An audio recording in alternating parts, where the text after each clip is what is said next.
Donc nous allons, la semaine passée, on a vu la gloire de Dieu. C'est ce qu'on avait vu, la gloire de Dieu dans nos vies. J'espère que chacun a sa Bible, comme ça ensemble on va lire. Et dans la première partie de la semaine passée, nous avons déjà vu 2 vertus de Dieu. Amen. Et ces 2 vertus, dans nos vies, on avait dit que les 2 premières vertus, c'était la liberté. Que toute personne qui est en Jésus, il est libre. Toute personne qui a la gloire de Dieu en lui est libre. Et nous allons voir la deuxième qui était la quoi? La puissance de Dieu. Donc toute personne qui a Jésus en lui, qui a la gloire de Dieu en lui, a la puissance en lui. Amen. Aujourd'hui alors nous allons voir les 2 dernières vertus qu'on a décidé de partager. Les 2 dernières vertus, ce sera l'amour et la richesse. Amen. Donc, nous avions dit que la gloire, c'est le rayonnement.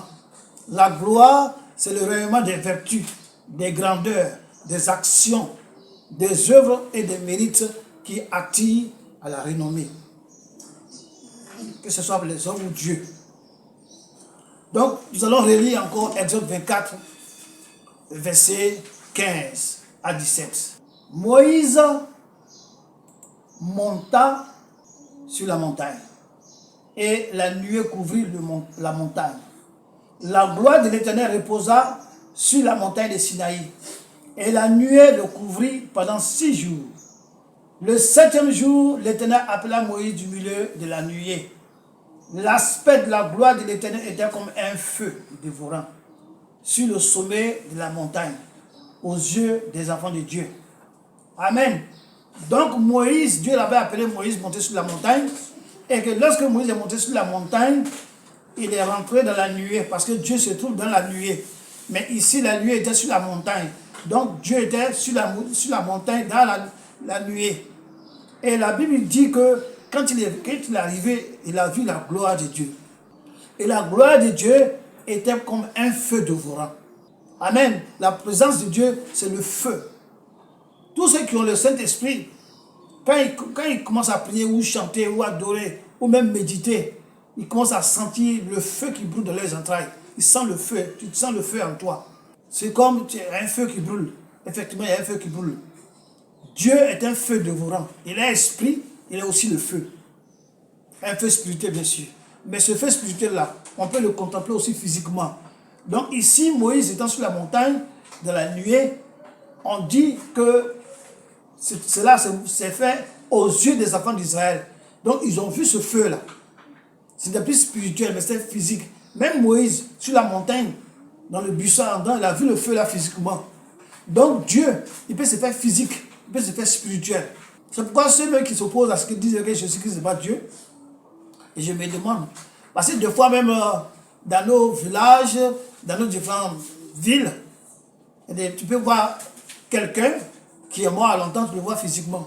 Tu vois des démons qui prennent la forme d'un homme, des sirènes qui prennent la forme d'une femme bien habillée qui vient dans le monde. D'autres arrivent à faire des enfants, d'autres vivent avec les hommes. Pourtant, ce sont des esprits. Si eux, ils arrivent à faire ça, et Dieu lui-même, il ne peut pas le faire, il peut prendre une forme. Mais Dieu n'a pas voulu faire comme les démons. Il est passé par une femme pour venir dans ce monde. Amen. Donc, il n'y a rien qui est possible à Dieu. Alors, la Bible dit que la gloire de Dieu, c'est la présence de Dieu. Parce que là où est l'Esprit de Dieu, il y a la renommée. Là où est l'Esprit de Dieu, il y a la gloire de Dieu. Là où est la présence de Dieu, il y a la puissance de Dieu. Parce que là où est l'Esprit de Dieu, il y a la renommée. Il y a la célébrité. Il y a la puissance. Il y a l'amour. Là où se trouve Dieu, toutes les vertus et son rayonnement, ils sont aussi. Donc ce matin, nous allons parler des deux dernières vertus de Dieu. Parmi tant d'autres, parce que Dieu n'a pas seulement que 2 vertus ou 4 vertus, il y en a beaucoup. Mais j'ai choisi que 4, la semaine passée on a vu 2. Donc cette semaine on va voir 2. Et la première partie, la première vertu, nous allons parler de quoi? L'amour. Amen. L'amour. Donc la richesse de l'amour, ou la richesse dans l'amour de Dieu. 1 Jean 4, verset 8. Celui qui n'aime pas n'a pas connu Dieu. Car Dieu est amour. Celui qui n'aime pas son prochain n'a pas connu Dieu. Celui qui hait son prochain n'a pas connu Dieu.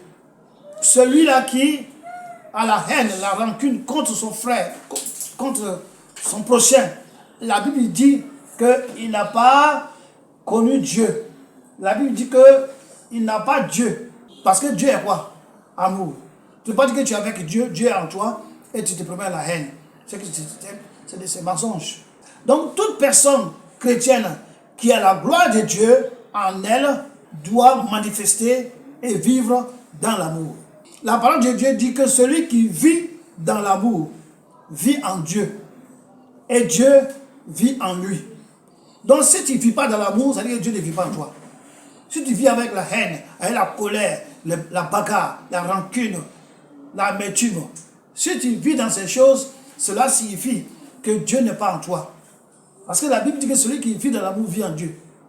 On continue avec 1 Jean toujours. 1 Jean 4, verset 16. Et nous avons connu l'amour que Dieu a pour nous. Et nous y avons cru. Dieu est amour. Et celui qui demeure dans l'amour demeure en Dieu. Et Dieu demeure en lui. Quand on parle de Dieu ici, on parle du Saint-Esprit. Quand on parle de Dieu ici, on parle de l'Esprit de Dieu qui vit dans le chrétien.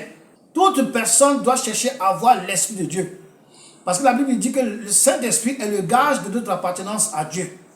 Si tu n'as pas le Saint-Esprit, tu ne peux pas aller au ciel. Parce que pour aller au ciel, si tu es mort, tu seras ressuscité. Et tu seras élevé vers les cieux, vers le Seigneur. Mais comment toi tu peux le faire? De toi-même, tu ne peux pas le faire. Mais c'est l'Esprit de Dieu qui sera avec toi éternellement. C'est cet esprit qui va te faire ressusciter. Si tu es encore vivant, c'est l'Esprit de Dieu qui est en toi qui va te transformer en une lumière. Donc, la Bible dit que celui qui n'a pas Jésus, qui n'a pas l'Esprit de Jésus, tu n'appartiens pas à Jésus. Donc, c'est ça qu'il répète ici, que nous avons connu l'amour que Dieu a pour nous. Et nous avons cru. Dieu est amour. Et celui qui demeure dans l'amour demeure en Dieu et Dieu demeure en lui. Qui demeure en nous aujourd'hui? Dieu. Dieu qui? Dieu le Saint-Esprit. Donc nous sommes dans la dispensation du Saint-Esprit. Quand on parle de l'Éternel, le Père, l'Ancien Testament, quand on parle de Fils, c'est Jésus-Christ. Maintenant, quand on parle de Saint-Esprit, c'est la même personne qui est avec nous. Dieu est amour. Et celui qui a Dieu en lui a l'amour. Donc, il doit le manifester envers tous. L'amour agapé. Quand c'est l'amour agapé? L'amour agapé, c'est seulement en Christ que cela est possible. L'amour agapé, c'est un amour désintéressé. C'est un amour divin, un amour surnaturel, bienveillant, la bonté, amour sans intérêt. Si tu n'as pas Dieu en toi, si tu n'as pas le Saint-Esprit en toi, si tu n'as pas la gloire de Dieu en toi, tu ne peux pas manifester l'amour agapé, l'amour désintéressé. Parce que la Bible dit ici que les gens vivent dans l'hypocrisie sur cette terre. Chaque acte que pose une personne, il y a un intérêt direct qui vise. Chaque parole qu'il donne, il y a un intérêt direct qui vise. Mais la Bible dit que celui qui a la gloire de Dieu en lui, celui qui a le Saint-Esprit, il manifeste un amour désintéressé. C'est-à-dire qu'il ne t'aime pas parce que demain il va avoir quelque chose. Il ne t'aime pas parce que demain il va venir manger chez toi. Il ne t'aime pas parce que demain tu vas du travail. Il t'aime un point, un trait. Et ce genre d'amour, on appelle ça l'amour divin, l'amour surnaturel, l'amour bienveillant. Cet amour-là, si tu n'as pas le Saint-Esprit, tu ne peux pas le manifester. Si tu es dans le monde, tu ne peux pas manifester l'amour agapé. Parce qu'il n'y a rien qui est fait dans le monde sans intérêt. Mais en Jésus, la Bible dit qu'on peut le faire. Donc c'est un amour désintéressé. Un amour qui ne cherche pas à posséder quelque chose. Tu aimes quelqu'un parce que tu veux avoir quelque chose de lui. Tu aimes quelqu'un parce que tu veux posséder quelque chose qui lui appartient. Tu veux avoir ça. L'amour, l'altruisme, c'est-à-dire que quelqu'un qui se soucie du bien d'autrui. Tu vois une personne, ce n'est pas ton frère, ce n'est pas ta soeur, cette personne. Mais quand tu es avec cette personne, tu manifestes un amour désintéressé, tu te soucies de la personne d'une manière désintéressée. Pas parce que tu aimes la personne que tu vas donner à manger. Ou bien Quand tu vas au travail, il va te prendre sa voiture, il va te déposer en route. Pour cela, tu l'aimes. Ça, c'est l'amour du monde. L'amour, le diable vient vers toi, te faisant faire croire qu'il est l'amour de toi. Mais ce qu'il cherche derrière, c'est ta mort. Dans le monde, quelqu'un peut manifester un amour, te dire, ah, il est vraiment aimant, il est intéressant, ah, moi j'aime les gars là, il est trop bien, il est gentil. La Bible dit, derrière ça, c'est l'hypocrisie, il y a un intérêt qu'il cherche. Seul en Jésus que tu peux manifester un amour sans intérêt. Si j'aime quelqu'un, en Christ, je l'aime parce que je l'aime. Et la Bible dit que c'est en Jésus-Christ seul qu'on peut trouver ça. Même la Bible dit ça, mais quand même dans l'église, il y a des gens qui manifestent toujours l'amour du monde. L'amour avec intérêt. Or, c'est censé ne pas être ça. Jésus-Christ ne nous a pas aimé parce que demain, on va lui donner quelque chose. Jésus-Christ ne nous a pas aimé parce que demain, on va faire telle ou telle chose. Non, il nous a aimé parce que c'est son nature. La nature de Dieu, la nature de Jésus, c'est amour. On dit Dieu est amour. On n'a pas dit que Dieu a l'amour. On dit Dieu, il est l'amour. Donc, tous ceux qui marchent avec lui, eux aussi, ils marchent dans l'amour. Donc, eux deviennent quoi? Amour. Et quel amour? L'amour surnaturel. L'amour désintéressé. L'amour sans intérêt. Tu aimes la personne parce que tu l'aimes, c'est fini. Pas question de dire non, demain je vais avoir quelque chose. Ça devient l'hypocrisie. Seul dans le monde que cela s'est fait. Donc, c'est Dieu en nous qui nous amène à manifester cet amour-là. Sans Dieu, tu ne peux pas aimer quelqu'un sans intérêt. Dans l'église, il y a plein qui aiment les gens sans intérêt. Tu es le frère, il t'aime, c'est tout. Bon, voilà, je ne cherche pas derrière. Mais aussi, dans l'église, il y a des gens qui manifestent l'amour du monde toujours. Et l'amour du monde, l'amour que manifeste le monde vis-à-vis des uns et des autres, avec intérêt. C'est ça qu'il s'agit. Quand Dieu vit en toi, cela devient naturel. Donc quand Dieu vit en toi, ça devient naturel de manifester cet amour-là. Parce que c'est Dieu seul, c'est le Saint-Esprit qui peut faire ça. Voilà. Tu viens, tu vois quelqu'un, et puis tu l'aimes pas parce que tu vas recevoir quelque chose de lui, mais tu l'aimes seulement, c'est tout, c'est l'amour de Dieu. On va lire 1 Jean 3, verset 24. Celui qui garde ses commandements demeure en Dieu, et Dieu demeure en lui. Et nous connaissons qu'il demeure en nous par l'Esprit qu'il nous a donné. Donc si tu n'as pas reçu l'Esprit de Dieu, ce n'est pas l'Esprit de cet Esprit, c'est sûr que Dieu n'est pas en toi. Parce qu'on dit que nous connaissons que Dieu est en nous, comment? Par l'Esprit qu'il nous a donné. C'est pourquoi tout chrétien doit chercher coûte que coûte à avoir le Saint-Esprit. C'est très important. Si tu vis sans le Saint-Esprit, à l'église, tout ce que tu vas faire, tu le fais pour rien. Tu vas donner les dîmes, les offrandes, tout ça, c'est rien, zéro. Tu meurs, tu vas en faire. Est-ce que c'est compris? Pour Dieu, c'est très important l'amour. Il dit que tu aimeras ton prochain comme toi-même. Parce que tu t'aimes là, tu dois aimer ton prochain comme ça. Mais si tu n'es pas chrétien, ça ne peut pas être. Parce que si tu es païen, c'est un autre esprit qui te conduit. Ce n'est pas le Saint-Esprit qui va te conduire à manifester l'amour, mais c'est un autre esprit qui te conduit à manifester l'hypocrisie. Amour avec intérêt. Si tu vis selon Dieu, tu es transformé en sa nature. Dieu est amour, donc si tu vis selon Dieu, tu es transformé, tu deviens amour, en sa nature. Si tu fais ce qu'il te demande, selon sa parole, le gosse ou Réma, tu deviens amour, tu es transformé en lui. Mais sinon, tout le reste n'est que quoi? Hypocrisie. Donc le monde manifeste l'hypocrisie. L'église manifeste l'amour. Même si le monde manifeste l'amour, mais c'est un amour hypocrite. Parce qu'il y a un intérêt derrière. Tu vas voir quelqu'un qui dit, ah, il est gentil, ah, le monsieur, il est gentil. Parce qu'on passe, il nous donne de l'argent. Il vous donne de l'argent parce qu'il y a un intérêt. Son intérêt, c'est quoi? Et que vous le respectez. Quand vous le voyez, le respecter. Donc, il vous donne de l'argent. C'est un intérêt. Mais en Jésus, il n'y a pas d'intérêt. Tu aimes la personne parce qu'il faut l'aimer. C'est un point, c'est tout. C'est un enfant de Dieu, un homme de Dieu, ton prochain. C'est tout. Et c'est ce que le Seigneur nous dit. On va continuer. Matthieu 22, 37 à 39. Jésus lui répondit, tu aimeras le Seigneur ton Dieu de tout ton cœur, et de toute ton âme, et de toute ta pensée. C'est le premier et le plus grand commandement. Donc le premier et le plus grand commandement chez Dieu, que ça dans le ciel ou sur la terre, c'est aimer Dieu de toute ta force, de toute ton âme et de tout ton esprit, de tout ton être. Ça, c'est le premier commandement. Si tu ne respectes pas ça, déjà, tu es mis à côté, tu es hors. Parce que Dieu marche avec les gens qu'il aime. Il dit lui-même, j'aime ceux qui m'aiment. C'est écrit dans la Bible. Dieu dit, j'aime ceux qui m'aiment. Donc, le premier commandement, c'est aimer Dieu. Deuxièmement, c'est quoi? Et voici le second. qui lui est semblable. Tu aimeras ton prochain comme quoi? Toi-même. Parce que tu vois que ton nez est joli là. Tu vois le nez de ton prochain, tu dois dire que c'est joli aussi. Tu dois aimer ça. Tu ne peux pas dire que ah, bon, le prochain, son nez est gros, hein, il est vilain. Hein. Non. Parce que tu aimes qu'on te fasse. La Bible dit quoi? Faites aux autres ce que vous aimez qu'on vous fasse. Si tu veux qu'on te respecte, il faut respecter les autres. Si tu veux que les gens soient joviales avec toi, sois jovial avec les gens. C'est ça qu'il s'agit ici. Donc Dieu, c'est l'amour. Alors, les deux grands commandements sont toute la loi de Dieu. Si tu aimes ton péché comme toi-même, et puis tu aimes Dieu de tout ton cœur, pour Dieu là, c'est fini, c'est là, tu es dans la loi. C'est fini. Parce que si tu aimes Dieu, tu ne vas pas pécher contre lui. Si tu aimes ton prochain, tu ne vas pas l'attaquer, tu ne vas pas l'humilier, tu ne vas pas faire quoi que ce soit. Amen. Quand tu aimes ton mari, tu ne veux pas le mettre dehors. Quand tu aimes ta femme, tu ne veux pas la mettre dehors. Amen. C'est ça qu'il s'agit. Donc, nous allons garder ça dans notre cœur et mettre ça en pratique. C'est ça qu'il s'agit. Donc, tout chrétien doit savoir la gloire de Dieu dans sa vie. Il doit avoir la gloire de Dieu dans sa vie.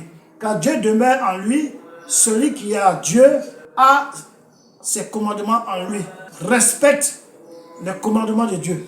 Dans le cas contraire, si tu n'as pas le Saint-Esprit, il faut chercher l'Esprit de Dieu pour voir sa gloire. Nous allons passer à la deuxième vertu qui est la richesse, la prospérité. Parce que si tu as Jésus, les gens pensent que quand tu es chrétien, tu dois être pauvre. Les gens pensent que quand tu es chrétien, tu dois être misérable. Les gens pensent que quand tu es chrétien, tu dois marcher pieds nus. Non, non, Dieu n'a pas dit ça. Dieu n'a pas dit que quand tu es chrétien, tu dois marcher dans la pauvreté. Dieu est capable de te faire prospérer. Dieu est capable de te faire grandir financièrement. Dieu est capable de te lever financièrement, de te faire riche. Car tout lui, avec quoi? Tout lui appartient. La Bible dit que l'or et l'argent de ce monde appartiennent à Dieu. Et toi, tu es le fils de Dieu. Alors, si l'or et l'argent de ce monde appartiennent à Dieu, toi qui es ton fils, tu vas marcher dans la pauvreté. Tu vas marcher dans comment on appelle ça? De la misère. Si tu marches dans la misère, c'est que ça dépend de toi. Donc, la Bible dit que on doit obéir aux parents. On doit obéir au Père. Donc, Dieu, le Saint-Esprit, il est notre Père. Mais si on est pauvre, c'est-à-dire qu'on fait des choses qui le met en colère, qui fait qu'il ne nous regarde pas. Si on est pauvre, ça veut dire qu'on va s'allier avec quelqu'un d'autre. Tu es dans la maison de ton père, mais c'est le voisin, tu touches le voisin, tu aimes le voisin, tu aimes le père de tes amis de voisin. Ce que lui dit, ça il fait. Mais ce que ton père dit de faire, tu ne fais pas. Et le matin, tu viens, tu demandes l'argent, ce qu'il va te donner. Donc Dieu n'est pas pauvre. Les enfants de Dieu ne doivent pas être quoi? Pauvres. Mais selon le comportement qu'ils adoptent vis-à-vis de Dieu, qui fait que Dieu ne les regarde pas et que le diable les malmène. Le diable les met dans la pauvreté, la misère, la disette. Avec qu'il puisse faire des sacrifices, il rentre dans l'occultisme pour être riche. Alors que Dieu te donne gratuitement. C'est ça qu'il s'agit. Si l'or et l'argent de ce monde appartient à Dieu, alors pourquoi nous qui sommes chrétiens, on est pauvres? C'est parce qu'on est dans le péché. Parce qu'on vit dans le péché. Parce que le péché est avec nous. Et Dieu ne peut pas nous bénir dans le péché. Il doit nous bénir dans ces choses auxquelles il ne plaît pas. Dieu dit à David, David est l'homme selon mon cœur. Pour que Dieu te bénisse, il faut être comme David. Ce n'est pas désobéir aux lois de Dieu, s'en foutre de Dieu, négliger Dieu, et il va te bénir. Ce n'est pas ça. C'est vrai, l'or et l'argent de ce monde appartient, mais il le donne à qui le respecte. Donc on va lire Psaume 50, verset 12. C'est Dieu qui parle ici. Il dit, si j'avais faim, je ne te le dirais pas. Donc Dieu dit que s'il a faim, il ne va pas te dire ça. Car le monde est à moi. Et tout ce qu'il renferme. Donc Dieu dit que le monde dans lequel nous marchons, tout l'univers lui appartient. Et tout ce qui contient le monde et tout l'univers lui appartient. Donc si Dieu a faim, il ne va pas dire à quelqu'un j'ai faim. Amen. Si tu as ton morceau de pain avec toi, tu as mis la saucisson, tout ça, c'est ton pain. Si tu as faim, est-ce que tu vas le dire à quelqu'un j'ai faim? Non. Tu vas directement dans la cuisine, tu prends ton pain et tu manges. C'est ça que Dieu veut dire ici. Que si j'ai faim, il ne te dirait pas ça. Parce que le monde est à moi. Et tout ce qui est dans le monde, c'est pour moi. Il ne faut pas venir dire à quelqu'un que j'ai faim. Donc ce Dieu-là, à qui tout ce qui est dans le monde appartient, c'est lui qui est notre papa. Donc tu ne peux pas manquer quelque chose si tu as faim. Celui qui a la gloire de Dieu en lui, a aussi la prospérité en lui. A aussi la prospérité en Christ. Celui qui a Christ a tout. Donc quand tu as Christ avec toi, ça veut dire que tu as tout. Puisque tout appartient à Christ. Le monde appartient à Christ. Tout ce que le monde renferme appartient à Christ. Maintenant toi tu as Christ en toi. Donc tu as tout. Maintenant pourquoi tu es pauvre? La pauvre du misérable, pardon. Pourquoi maintenant ça rien ne va? Pourquoi tes projets n'aboutissent pas? Il faut savoir qu'il y a quelque chose que Christ te reproche. Et à cause de cette chose, il ne peut pas te bénir. Christ, c'est un Père. On dit le Père éternel, c'est un Père. Si tu fais la volonté de ton Père te bénit. Si tu ne fais pas la volonté de ton Père, il ne te bénit pas. C'est valable avec les hommes, c'est valable avec Dieu. C'est de ça qu'il s'agit. 3 Jean 1, verset 2. Bien-aimé, je souhaite que tu prospères à tous égards et sois en bonne santé, comme prospère l'état de ton âme. Donc Dieu dit, premièrement, il faut que ton âme prospère. Qu'est-ce que ça veut dire? Premièrement, il faut que tu sois en accord avec Dieu. Il faut que tu sois en amour avec Dieu. Il faut que tu marches selon la volonté de Dieu. Et lorsque tu marches selon la volonté de Dieu, toi et Dieu, toi et le Saint-Esprit, vous devenez un. Et si tu es un avec le Saint-Esprit, tu marches avec Dieu, vous avez les mêmes pensées, les mêmes idées. Ce que Dieu pense, c'est ça que tu penses. Ce que Dieu veut, c'est ça que tu veux. Donc, ton âme doit prospérer d'abord. Après ton âme, vient la santé. Il faut que tu aies la santé.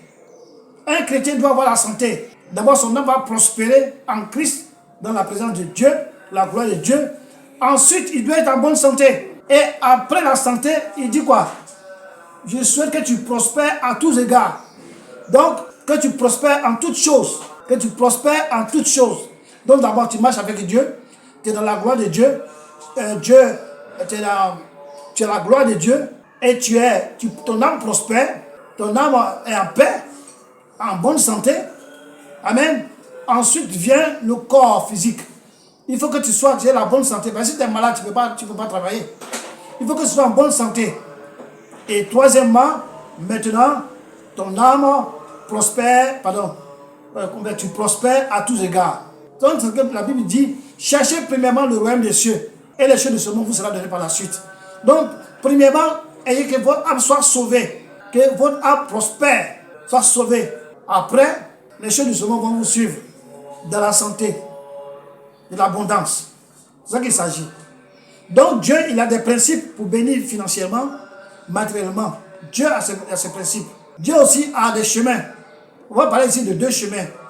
Donc, il y a des chemins qui facilitent, mais qui mènent à la richesse financière en Christ. Donc, en Christ, on peut être riche. Dieu n'est pas contre la richesse, mais il veut d'abord que ton âme prospère. Quand ton âme prospère, après, c'est vrai que tu sois en bonne santé. Quand tu es en bonne santé, maintenant, la richesse suit. C'est comme ça avec lui. Alors, pour avoir comment on appelle ça? Pour que les finances s'accroissent, premièrement, c'est l'hospitalité. Et deuxièmement, c'est la libéralité. L'hospitalité, c'est quoi? C'est celui-là qui peut recevoir son prochain. Quel que soit son état, qu'il soit malade, qu'il soit en bonne santé, qu'il soit pauvre, qu'il soit riche, tu dois l'accueillir chez toi. Avoir l'hospitalité. Deuxièmement, la libéralité. C'est-à-dire que celui qui donne avec joie. Tu vois ton frère qui souffre, tu dis, le frère, c'est comment? Il dit, c'est dur pour moi cette semaine-là. Il dit, voilà ce que j'ai, il donne. D'une manière libre, liberté, sans calculer. Donc, l'hospitalité est une des portes que Dieu utilise pour bénir, pour transformer, pour façonner encore ses enfants. Donc, par l'hospitalité, Dieu utilise cette porte-là lorsque tu reçois les gens pour faire quoi? Pour te bénir, pour te transformer, pour te façonner, pour te rendre riche. La liberté, la puissance vit dans celui-là qui a l'hospitalité. Plusieurs personnes ont reçu des anges sans le savoir. Quand un ange vient chez toi, bonjour, est-ce qu'il boit de l'eau? Il boit de l'eau, et puis il dit, est-ce que je peux dormir aujourd'hui? Voilà, ben comme toi, tu as la facilité de recevoir les gens, d'avoir l'hospitalité. La Bible dit, les gens, en fait, beaucoup ont hébergé les anges du fait qu'ils étaient hospitaliers. Ils ont hébergé les anges sans le savoir. Et si tu héberges un ange sans le savoir, quand il parle le lendemain matin, toute la bénédiction de Dieu te laisse ça. Il te donne la bénédiction de Dieu. La libéralité, c'est une des vertus auxquelles Dieu prend plaisir. Donner sans rien attendre en retour. C'est un amour divin que seul le Saint-Esprit nous inculque. Donner sans attendre quelque chose en retour. Dire, je lui donne, parce que je lui donne ça. Demain, quand j'allais chez lui là-bas, il va me rembourser. Comme on dit dans le monde, je te fais visite hier, toi tu me rends visite aujourd'hui. Non, en Jésus, il n'y a pas ça. Tu donnes à quelqu'un parce que tu lui donnes. C'est une vertu. C'est un chemin, c'est une porte qui attire la bénédiction. dans la vie d'un chrétien ou d'une chrétienne. Donner sans rien attendre en son retour est un amour divin que seul le Saint-Esprit nous inculque. On va lire rapidement Proverbe 11, verset 24. Tel qui donne libéralement devient plus riche. C'est la Bible qui dit ça. Hein? Tel qui donne libéralement devient plus riche. Et tel qui épargne à l'excès ne fait que s'appauvrir. Donc celui qui donne libéralement, c'est-à-dire que tu donnes sans arrière-pensée. Toujours quelqu'un qui est dans les problèmes, tu donnes, tu l'aides. Un frère vient te voir, il y a tel problème, tu lui donnes. La Bible dit que quand tu fais ça là, tu deviens plus riche. Plus tu donnes, plus Dieu met sur ta vie. Plus tu donnes, plus Dieu te bénit. Tu deviens plus riche.